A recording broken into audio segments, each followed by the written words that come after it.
See that building behind me? That's Parliament, the House of Commons, the Senate. They're in there. MPs and senators dwell there, and these are the people that are supposed to protect our rights. Unfortunately, once again, they're mucking about with our rights instead. There's a bill that's already gone through the Commons. It's now before the Senate. And the Senate's passed some amendments, and that has people outraged because it's an attack on rights. I actually think the bill itself is an attack on rights. It's Bill C-279. It's put forward by New Democrat MP Randall Garrison from Vancouver Island. Here's what the bill is about. I'm going to read to you from the text. This enactment amends the Canadian Human Rights Act to include gender identity as a prohibited grounds of discrimination. I'm opposed to that. Why? Because I don't think that we need to parcel out each and every group. I'm of the crazy idea that we're all created equal, and as individuals we should not be discriminated against. We don't need to have a special designation. So on top of gender identity, we already have the following that are protected.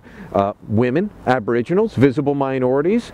Don't forget you can't discriminate based on age. You can't discriminate based on marital status, family condition, criminal conviction even. And now we're going to add gender identity.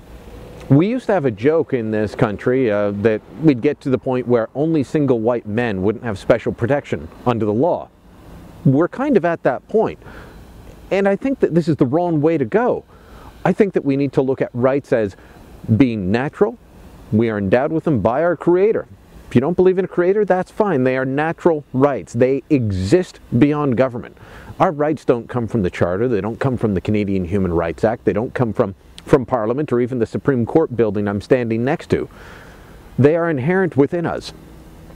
And we have them because we are each individuals. And that's how we should be treated, as individuals, and not based on, we shouldn't be treated based on what ethnic group we belong to, or what race, or what gender identity group. We should be treated as individuals. Now this may sound like a radical idea, this foaming right-winger going against trans rights. What are you, transphobic? No. I'm actually echoing a guy that used to be a hero to the left, the Reverend Martin Luther King, who on his speech in Washington in 1963 said this.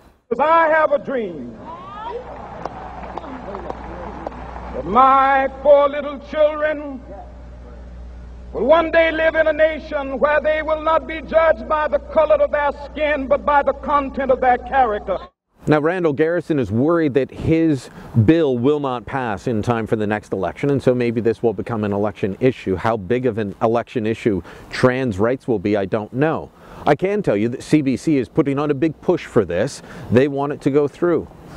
I think everyone needs to take a breath, step back, and start dismantling this portioning off of rights based on our group identity. We need to get back to the idea that we have rights because of our individuality, because we are human beings, rather than we have rights because we belong to a specific group or the right group that's in vogue at the moment. But maybe I'm just the crazy one.